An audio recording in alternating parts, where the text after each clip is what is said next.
A lot of people pick a home based on location, right? Let's just be honest. Yes, it's aesthetic, but aesthetics can change, right? I can come in and wave my wand and change it up, but they want the location, they want the school district, they want proximity to work, whatever that is. You should surround yourself with what you love personally.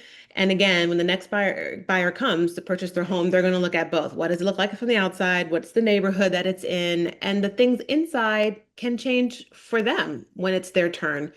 Today's podcast is brought to you by Interlux Auctions, your solution to guarantee competitive offers on your luxury listings with no compromise to commission. Visit interlux.com today to find out more. That's interluxe.com.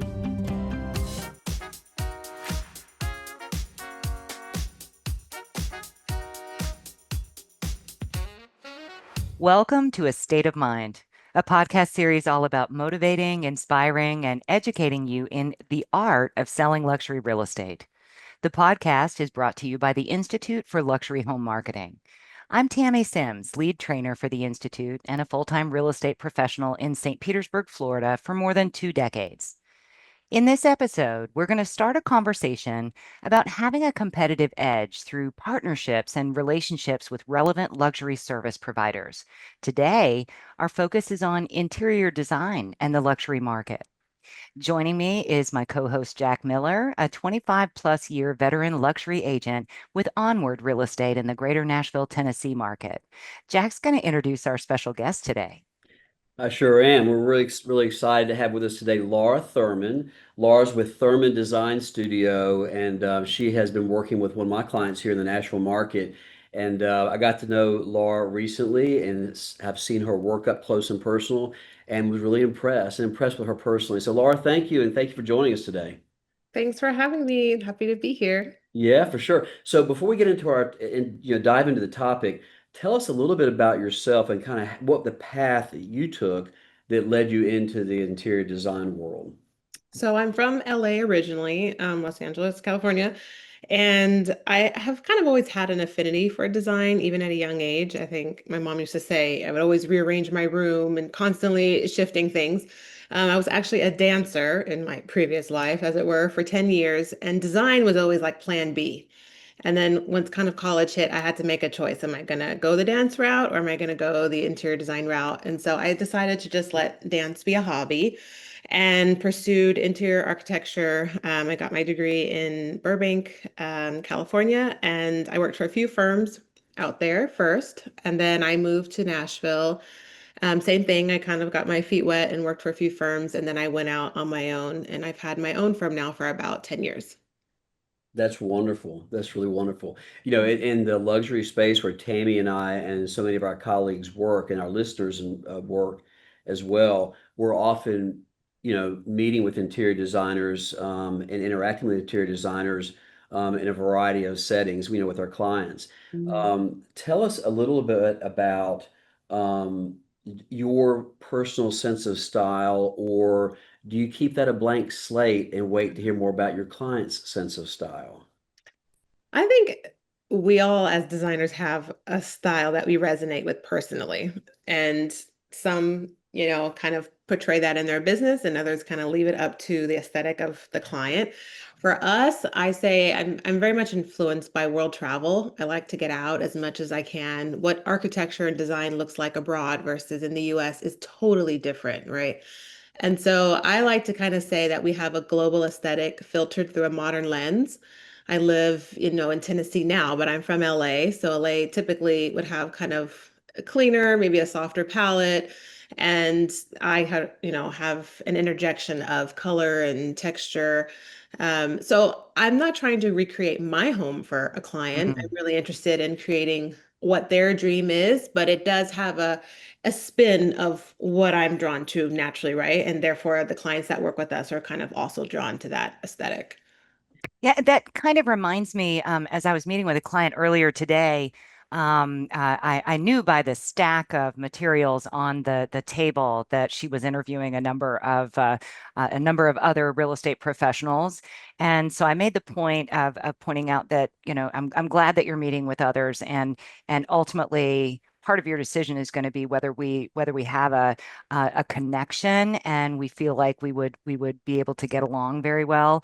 And I think part of that is adapting to one another. And I think that maybe kind of similar in your world, Laura, of being chosen because you have some commonality Right. um, Yeah, I in think style. it's a really intimate thing what we do. I think, I take our job very seriously. I don't think it's only about beauty and pretty things. It's about function. It's about understanding that you are in someone's sacred space, as we call it. I mean, what's more important than home? I think we've all learned that after COVID, right? You're just stuck at home and staring at the same things over and over again. So it's a big deal. It's where people come to unwind and sort of rejuvenate. And so, yeah, you want to have a good synergy with the designer, just like you were saying, how the other person had a stack of papers. You probably want to speak to a couple.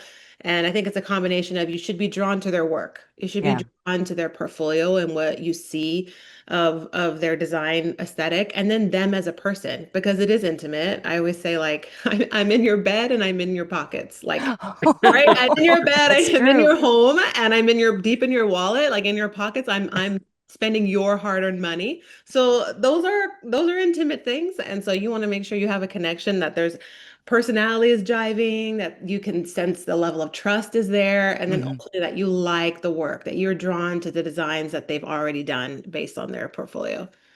I I think that love it. the level of trust is interesting because that's one of the things I think we have in common with you, Mm-hmm. Laura, is that, not many business professionals are walking through their client's bathroom Mm-hmm. and their closet Yep. and all their personal spaces and the place where they hang with their kids. And so I mean, and again, in the luxury world, we're going into their wine collections and Hmm. some of the really in safe rooms and Mm-hmm. spaces that people don't normally even know exist in some of these residences. So it is a very intimate relationship, and it is very much based on trust, I think.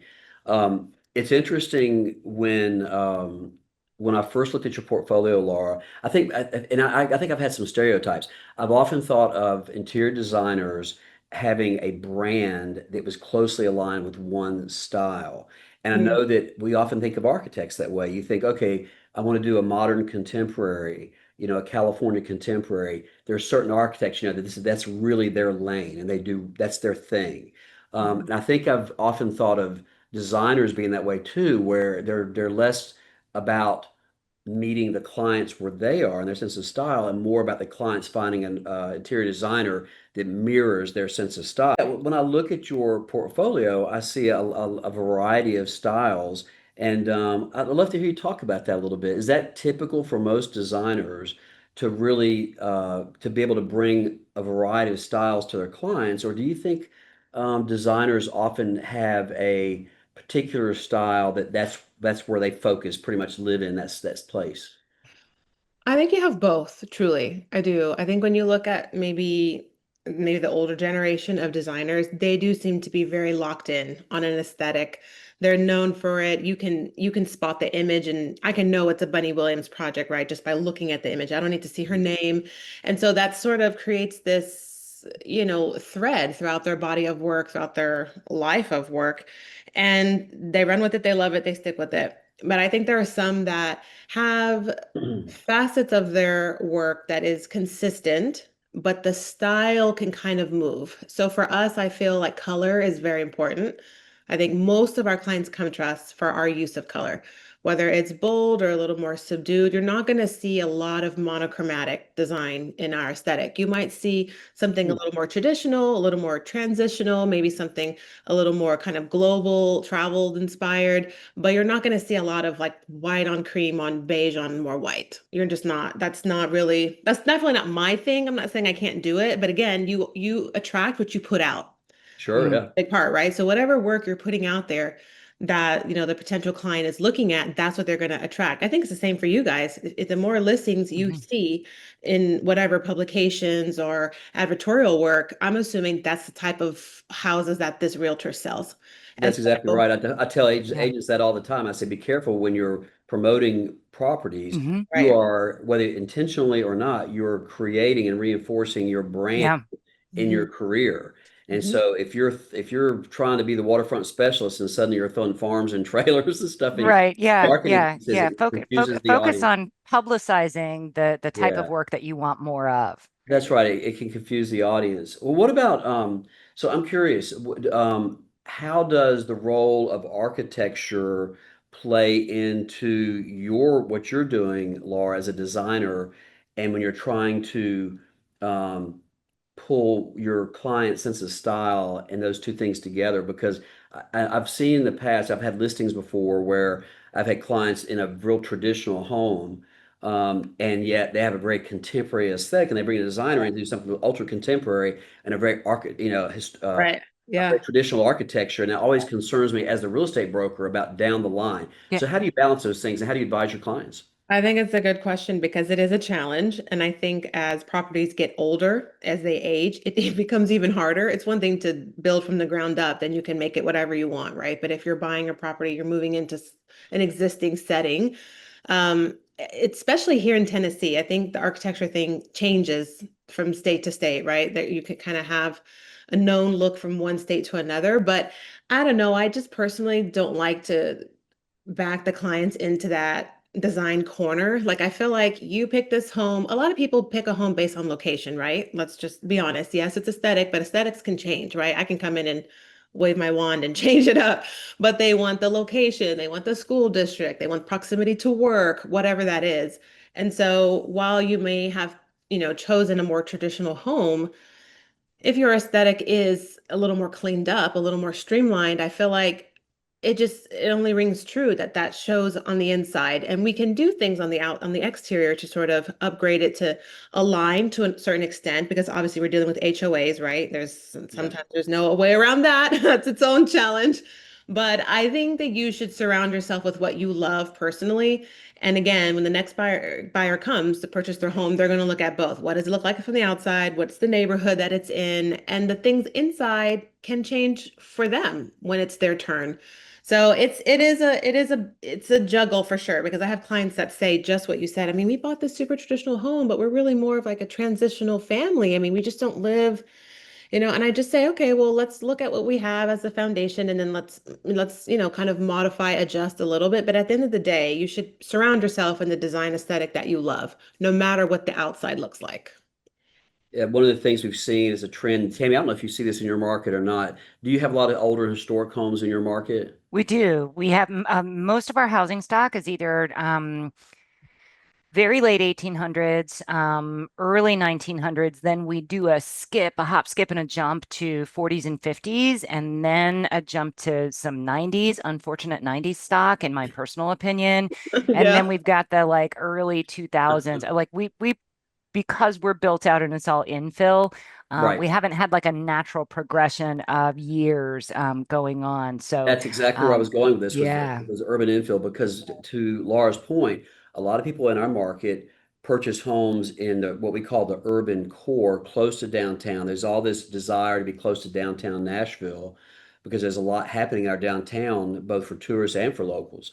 And as a result, we got folks buying a lot of older and historic homes, and sometimes in historic overlays where you cannot change the exterior, very limited to what you can do on the exterior. And I've seen people go in and do a completely contemporary interior design where they're ripping out traditional staircases and putting in cabling, Yeah. or glass, and just a real contemporary. That's hard for me. I'm a little bit of a purist when it comes to architecture, and I so think when you're getting that historic, yeah, I do think that there's some preservation that should happen there. Yeah, there's got to yeah, be a that lot, hurts. right? Like there's got to be A some balance. intrinsic Yeah. appreciation of the style that you're buying. And I think That that's hurts my heart where a little. Yeah, and I think that that's where like a good designer should be able to come in and say, let's see how we can like meld this together a little more. It may not be perfectly seamless, but there's a lot that historic foundation in as far as design and level of detail. I mean, that is so costly to recreate now, right? So that like Yeah. foundation, if you have that there, then there are ways to come in and sort of elevate it to a more sort of modern or transitional aesthetic without it being so harsh. Mhm. But yeah, it's a preference thing. I think it's a preference. I have a question. It made me think of the fact that in some of those very traditional neighborhoods, sometimes it's not necessarily the aesthetic, but sometimes it can be floor plans that are challenging. And there are a number of designers in my marketplace who reach out to realtors and say, please let us come with you to your showings so that we can help people understand what they could do.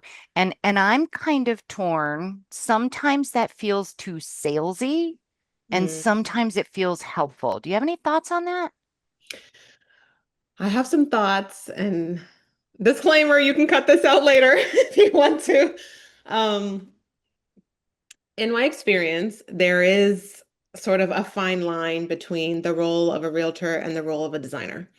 And I think depending on the market, sometimes these lines get really blurred. And from as the receiving end on the design side, it can be a challenge when a realtor is what I might interpret as overstepping as far as their sharing about trends and what can and can't be done to the house. I feel like it would be helpful for the consumer to know what the possibilities are ahead of time. I think to talk through some of that is actually really helpful. That could really solidify the deal or not, not in a bad way, even for the realtor. It just might mean that this is not the right house for them based on their lifestyle, how they intend to live in the home, a lot can be changed. Everything has a price tag, right? So I think some of those realities would be really helpful for people to know earlier on rather than after the fact. Like they fell in love with the location or what we're starting out with, but man, we got another $250,000 to put into it. Whoops, it didn't really account for that.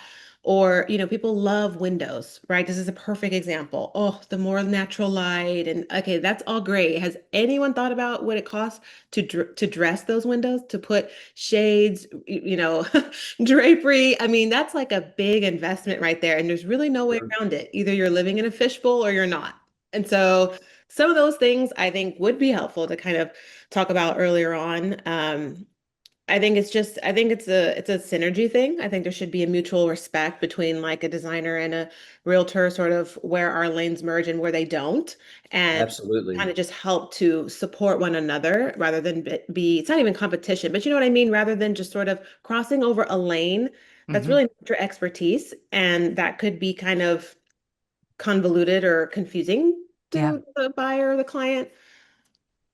Yeah. I find that it's really interesting because as I meet a lot of our fellow agents and brokers in the marketplace, one of the things I always appreciate are those realtors in in the luxury residential world who are recognize the value they bring by bringing in the right partners. For example, an interior designer. We have clients who ask us, "Hey, who are some of the better interior designers in your marketplace? Who can you introduce me to?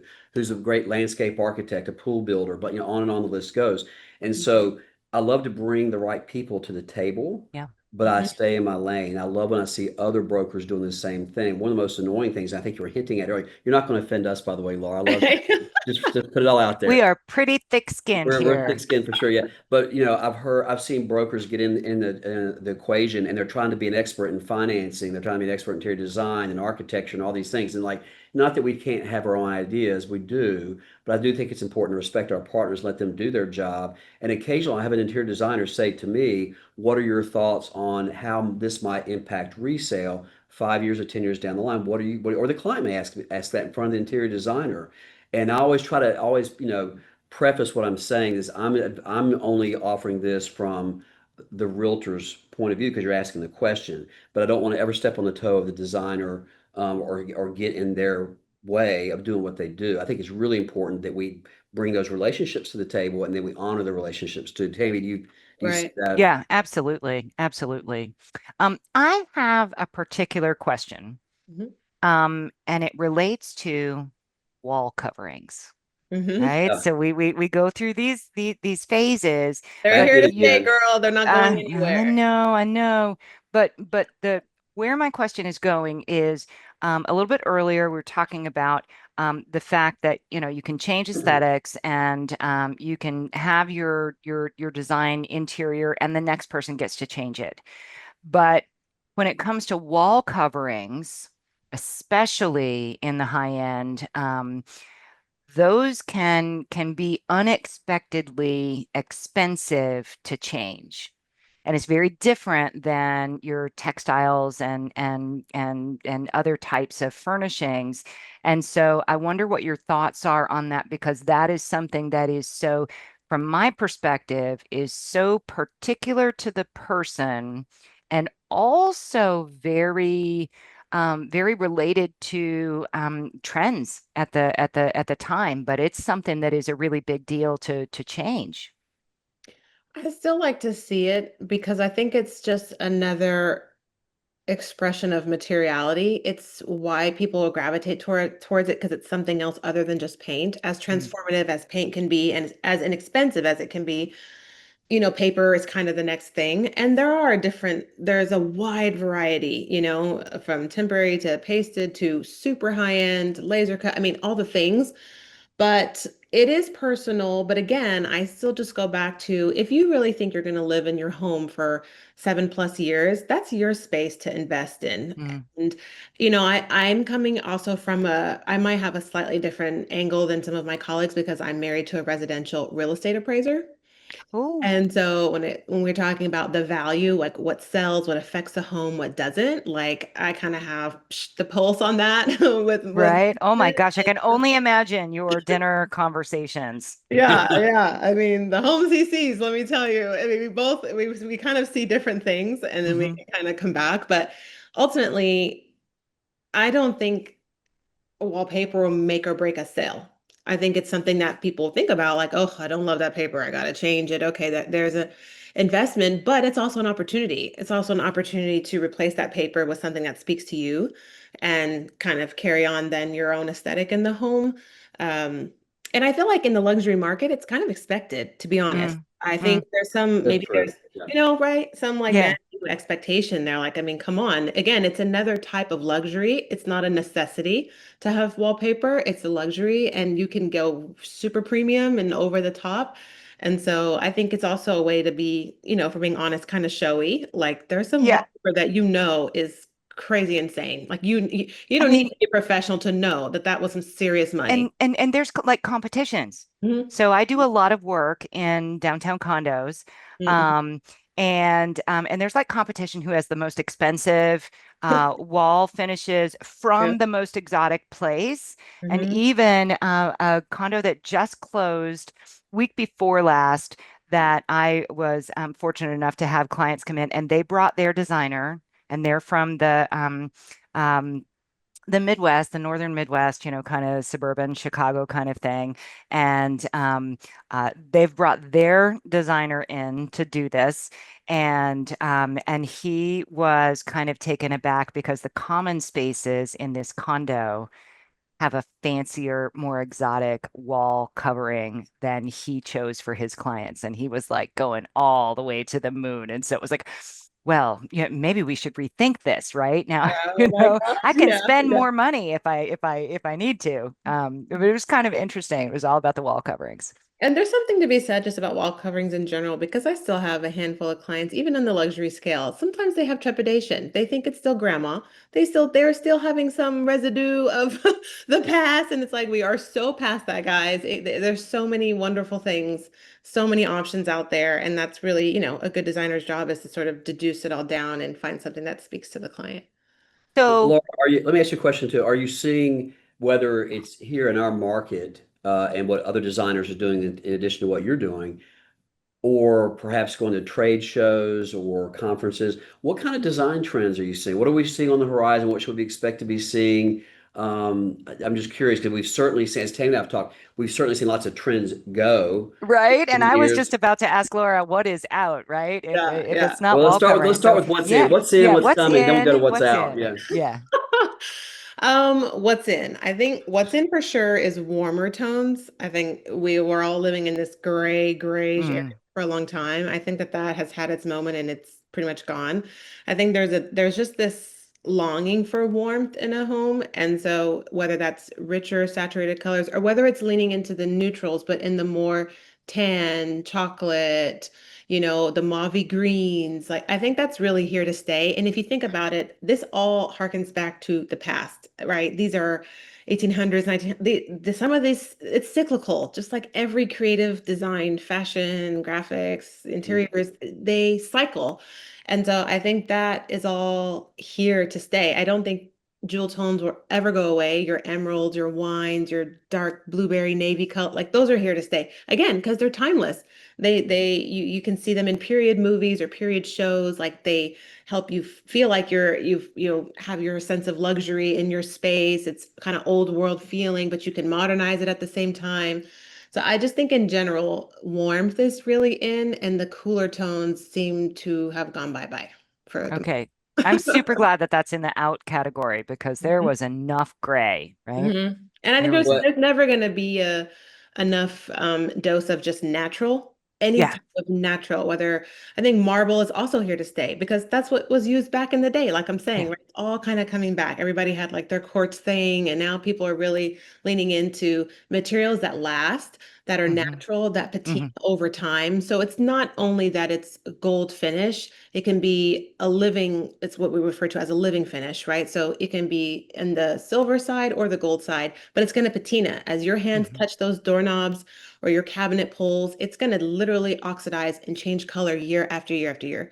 So again, this sort of like age, longevity, natural again. So I think that all the stones, the woods, the marbles, those aren't going anywhere. I don't even see that as a fad, really. I don't, because I think it's timeless and Yeah. people will choose it and will keep it for a long time. One of the things that we've seen a lot in our market in the last few years, and partially it's because of I think I would call it the California influence, a lot more contemporary architecture coming in the marketplace, is we're Mhm. seeing a lot more coverings, wall and ceiling coverings, and use a non-traditional material. So, for example, you'll see instead of a drywall ceiling or like a tray or some kind of coffered ceiling, which is all the traditional things we've seen in our market for years and years and years, suddenly we're seeing these large expanses of ceiling covered with hardwood. Mhm. Wide plank hardwood on the ceiling and Mhm. wood treatments on the ceiling and wood treatments on walls and foyers. And it's a very expensive treatment and it's a very distinctive sense of style. But it's partially, I think, almost the pendulum swing from the white on white on white you talked about. We went from Hmm. that real monochromatic period where everything was clean lines and white and white, and it got a little boring, honestly. And so suddenly we're seeing all this wood over the last 5 years or so, covering ceilings and whatnot and walls, and I love it. I think it's Yeah. expensive, but it's And a I, beautiful treatment. and again, that's bringing the warmth, right? It's Yeah, not Yeah. yeah. like this, yeah, this opposition to the really cleaned up, smooth, slick, open floor plan. Like I think people are even coming back to, kind of compartmentalized rooms again back in the day, like a proper dining room. Like not everybody Hmm. wants open concept anymore. If you think about a home. I mean, even for myself personally, my perspective on floor plans have shifted over the years too. Like, yeah, I'm all about open floor plan. It looks expansive. You can see someone from one end of the room to the other. But then you think, man, I've lost so much surface space. I've Mm. lost all the walls from my awesome art or my awesome wallpaper Yeah, or my yeah. art collection or my whatever, right? And so I think there's just this need for warmth and like creating nooks, that you within your expansive home or even your smaller home, you can create little moments. And that's really hard to do when everything is open. So I think some walls, and you might even start seeing more different applications for creating walls that are not walls. So whether that's drapery panels that are acting as wall, like a Hmm. whole run of, floor to ceiling hung drapery panels that's kind of creating the illusion that it's a wall, but then you can open it back up. So I think how multiple uses for the space is where you see a lot of that. And then that I'm helps s- keep the space flexible, for family versus Yeah. singles or however you want to use it. I'm seeing swinging walls in some Hmm. cases, and I don't know if that's the right Pivoting walls. Mhm. terminology for it, but it's like walls Pivot. that like you can make them perpendicular or they can close off a space or they can become conduits to a different space, obviously mostly in contemporary environments. But that's like doubling your wall space and giving you flexibility on the floor plan based on how you want to use it. Yeah, I've seen a lot of examples of stone, like traditional stone that you might see on the outside now being applied in the inside, whether it's in your kitchen or an accent wall, or it's in a library that's making it feel kind of old world and cool. Again, I think it's this just draw to nature, different Mm, ways of incorporating nature. And while these materials are ultimately an investment up front, like you'd mentioned, Jack, they're long lasting. So Mhm. they give return in that sense, right? They should be, for the most part, fairly low maintenance if you are okay with how the natural materials age and patina over time. Mm. So you kind of invest up front, but you'll have it for a very long time.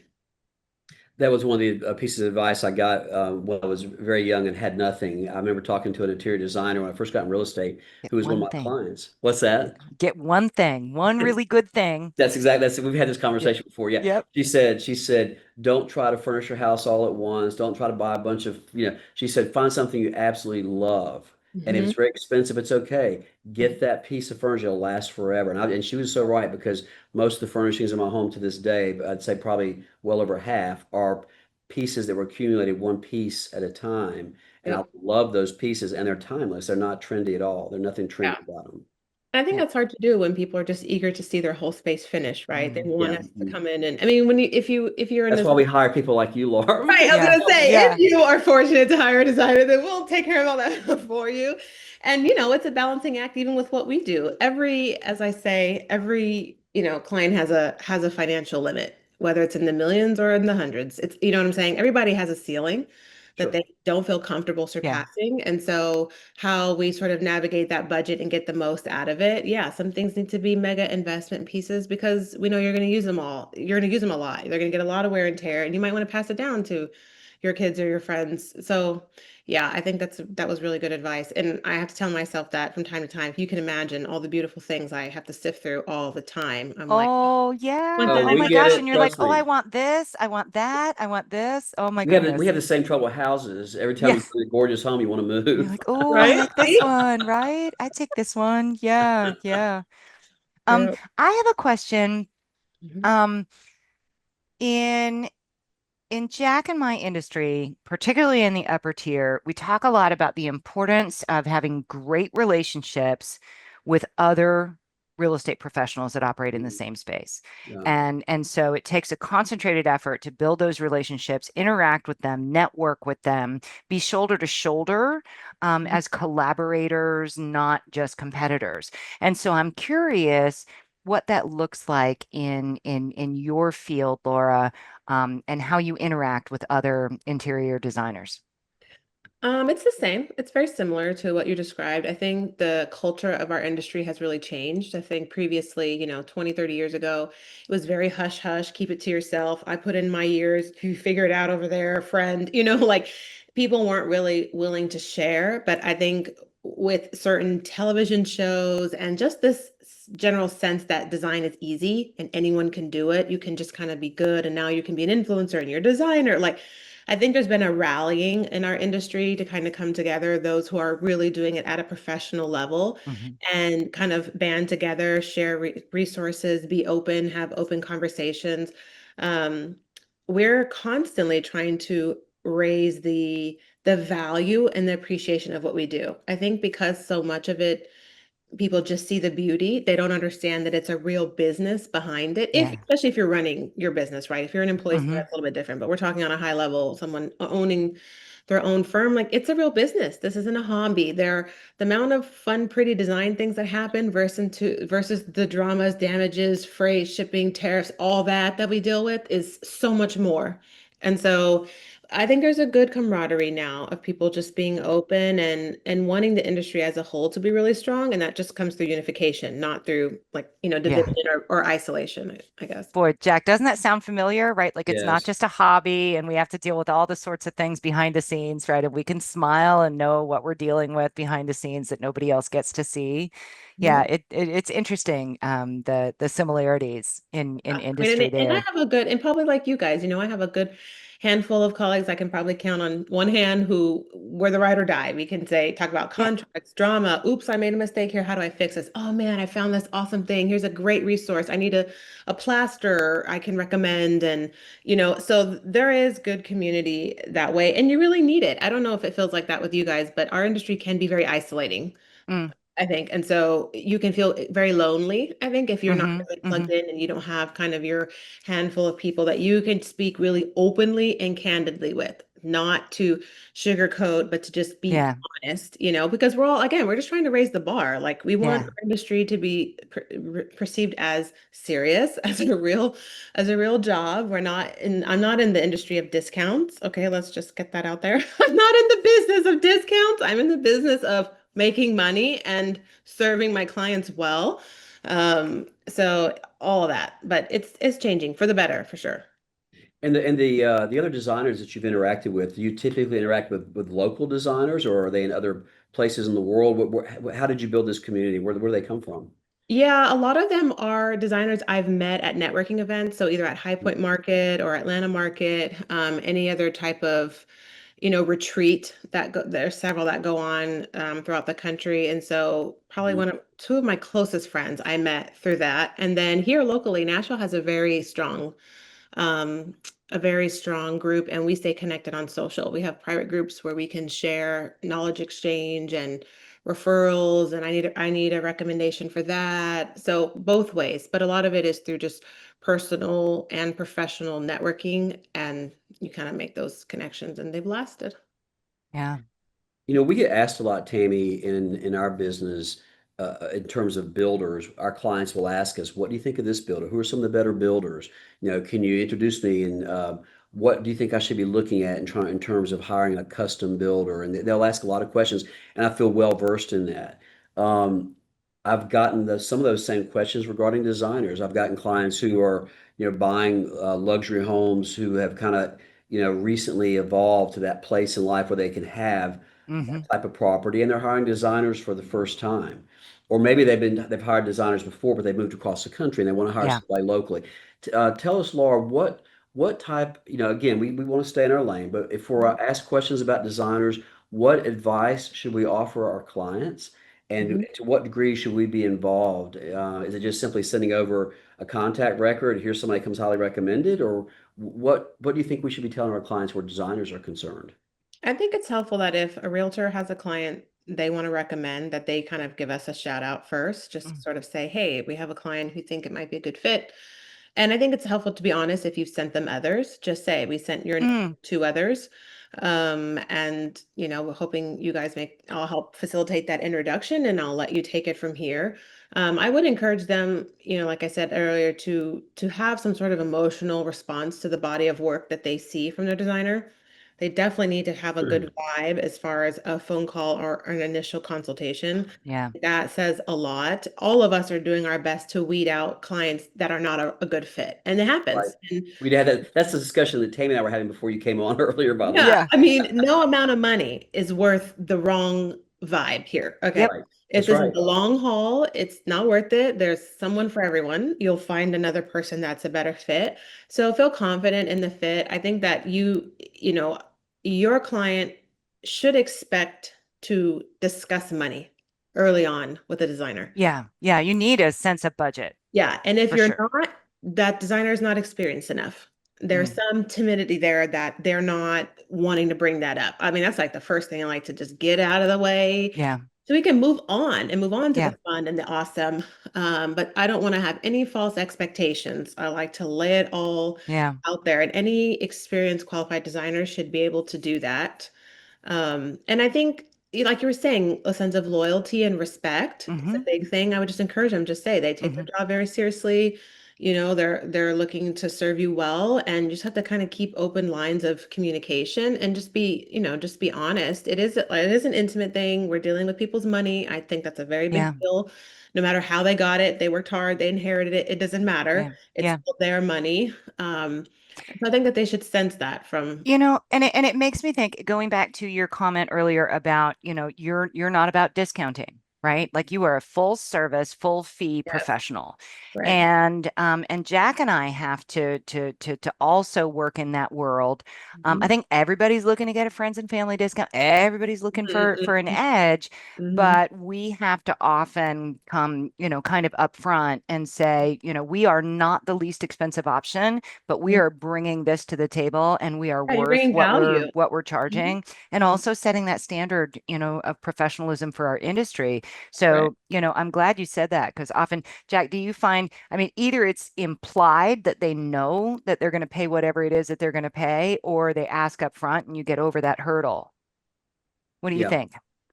No, absolutely. I mean, and I've said many times, we're not getting paid just for the obvious checklist of items that real estate brokers do. We're getting paid for the years of experience we bring to the Hmm. table and all the scenarios we've been to get us to this point, so we can offer good advice. I was just sharing with Tammy before we went on to the podcast about a client who's did a extremely high end custom build, and I offered to introduce him to some of the best builders in our marketplace, and he waved that away and basically said, no, I've got this, because in his mind, he saw that as an expense because that might be a referral fee. And he'd rather capture that than have me be involved in the transaction. He and I have a good relationship, but he wanted to do it on his own. And now he's in a project now that's in the many millions of dollars, and no lawsuit, and the jobs come to a halt and nothing's happening. And he said to me, I wish we'd had that conversation that we didn't have on the front end that I offered to him. Hmm. Yeah. I Hmm. mean, ultimately, I think it's helpful if the realtor can express to the designer as, I mean, to the client as saying, I want to refer you to this designer. It is an expense, but you are saving money. You're Yeah. saving money with errors and mistakes. You're Hmm. saving money by knowing it's going to be done right. You're saving money by Yeah. knowing it's going to be cohesive. Just because you know what you like doesn't mean you have Yeah. any idea of how to pull it off, any Yeah. idea of how to put it together, or Yeah. even have the resources to pull together. I mean, the way that you guys are giving the referral for different, for different industries. Imagine, like, with us as a designer, I can have the beautiful know-how, the knowledge, technical skill. I am reliant on so many other people to make Sure. this To dream, do their to part. do this, to make this a reality. Like, I'm a Yeah. contractor, the electrician, the carpenter, the wallpaper. I mean, Well, that's one of the questions I actually have for you, Laura, very specifically, is the custom builder. Where, again, we've got a lot of clients in our market who are building, mhm. either building a single family home or they're building out a condo. They bought a very expensive shell in a high rise condo and they're building that out. At what point should we be bringing, if they're asking us for builders, not in the condo scenario, but the single family, and we're trying to Mhm. help them create a builder relationship? Where in that process should they be bringing in the designer? Because The you're the beginning. very, very close with that builder. Beginning, Yep. beginning. There should be no, there should be no difference between you reaching out to the architect, builder, and designer, all Mm, three. mm, Because people often think, we're dealing with construction, so you need to lock in a builder or you need to lock in an architect, but they're building what the designer designs. mm-hmm. Right. So it's not helpful to be brought in. This has happened recently with an out-of-state client. She was a client here, and then we're working on another project out of state, and she had a different contractor. That's fine, but we just got brought in too late. I mean, it was the information missed between the three of us, client, contractor, Mm, us, was like, like, oh, if we were just brought in earlier, some of this yeah. would have been really smoothed out. And I think it's important that the builder and the contractor or architect has worked with a designer before. That is Mm. critical. Like, you may lock into this builder you love, and Oh, the With wait, wait, with that particular designer or a designer? a a designer, A designer. designer. a Yeah. designer of just of the same level, just a professional designer. Because again, as we're talking about professional lanes and staying in them, it's a team effort. All of us, Good. architect, builder, designer, right? We're all on the same team here to serve the client. And at a certain level, it's pretty expected that most builders or architects have worked with a designer, but you might get a few where they have their systems and they're not deviating, and we have our systems and we may not deviate. So we want to know, can we smooth this out for it to be a great relationship for the client, or are we not a good fit? So bringing us in, oh, it started, and now you think, oh, I need finishes and selection. Well, all Yeah. that pricing, budget, all of that can be determined at the front. It's really hard to expect a builder to give you, you know, to the point numbers, or a contractor to the point numbers, when they don't even know what they're building. Yeah. Design. Yeah. They So, need our roadmap. Laura, I just had an epiphany if Mhm. what you were just saying. Making sure that a builder has worked with designers before, period, Mhm. right? Mhm. So Not in not someone who's like a hobbyist.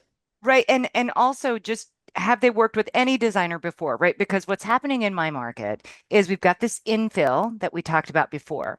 And so you have a lot of builders that are coming in, tearing down grandma's house that's on two lots and building two brand new houses, building out to the edge of the lot as much house as possible, not a blade of grass, right?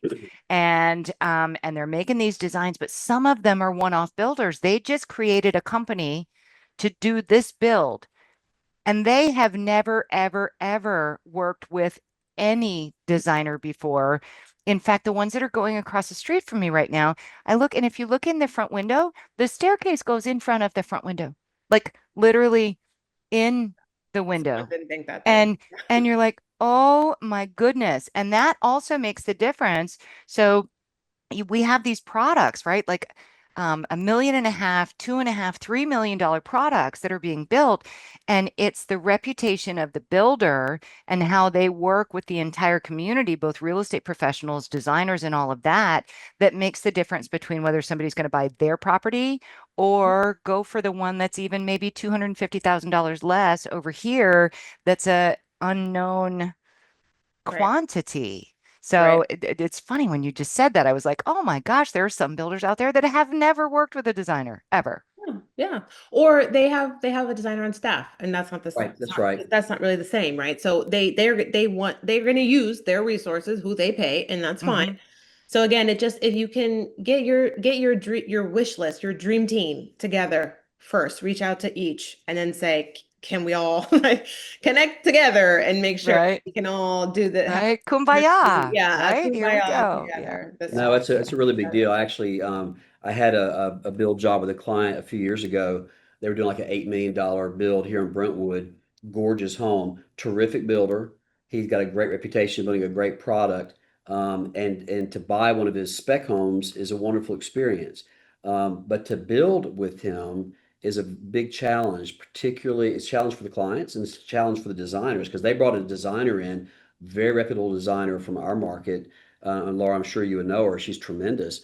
And it was just cracking heads constantly because the builder wanted to do it his way.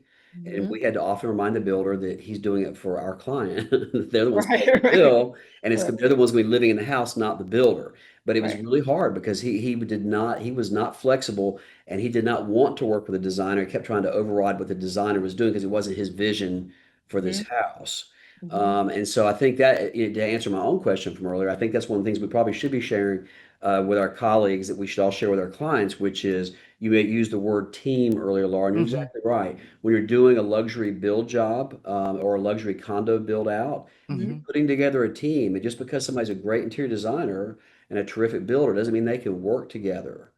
Mhm. It's like marriages. There's some wonderful people that are married. They just don't make a great couple, Yeah. but they're Yeah. wonderful people. But I love what Laura said. It's the dream team, right? Mhm. Yeah. It's not Yeah. just a team, it's your dream team. And that That's that right. doesn't that can be intangible, Right. how that Yeah. dream relationship happens. Well, so as usual, we can go on and on. So I want to ask, Jack, do you have any last burning questions, or Laura, anything that you want to make sure that that our listeners hear before we wrap up today? I don't think so, other than, design, having a good designer, having a good realtor, it's an investment, not only in time and money and energy. And I can't stress enough the vibe that there's a good Hmm. connection that you get with someone, and that can be instantaneous. There's lots of clients we've worked with for years. We've done phases at a time, and they're awesome. We can go to dinner and it's no big deal. And as we all said, no project is worth sacrificing that good Hmm. vibe Yeah. or synergy for. But Yeah. yeah, we love realtors. We want to always be a referral on the Yeah. top of the list, if you Yeah. put it that Yeah. way. Yeah. And again, it's just to make the process easier. And I wanna have a beautiful result for us, for our Yeah. work, for the Yeah. client, to make the realtor who gave us the referral proud, so that it's cyclical, that we just keep helping each other out. That's really the goal. Yep. Well, and I think at the close, I think also it's very interesting because the way that Laura and I met was through a mutual client. I helped her find a home, and it's just a gorgeous home in East Nashville, a new build. And my client told me about Laura and her work. And one of the key words that she used to tag on to what you said, Laura, was she said she had a really good energy. I just connected with her Hmm. easily. And I think that's so important to your point, Laura, because If it's an uphill battle the whole way, it sucks the joy out of the experience. Yeah. And I think that ultimately hiring the right designer and hiring the right real estate broker, a builder, you're creating a relationship, and oftentimes this becomes a great relationship that goes on for many, many years past that project onto other projects. Hmm. And so life is a whole lot more fun for all of us Yes. Yeah. if it's Yeah. good energy that we're putting out, good energy we're receiving, as opposed to feel like we're in conflict with our own clients. And so I think that part of it cannot be underestimated or undervalued here as we talk about Yeah. making For selection. sure. For sure. Yeah. Well, I want to thank you, Laura, for joining us today. And for all of our listeners and audience, I want to thank you so much for joining us on this episode of A State of Mind, the art of selling luxury real estate. If you're interested in learning more about the Institute, you can find more at luxuryhomemarketing.com.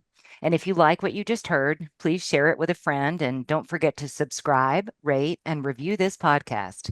And if you've got a hot topic that you'd like us to discuss in a future podcast, feel free to let us know. Send an email to info@luxuryhomemarketing.com.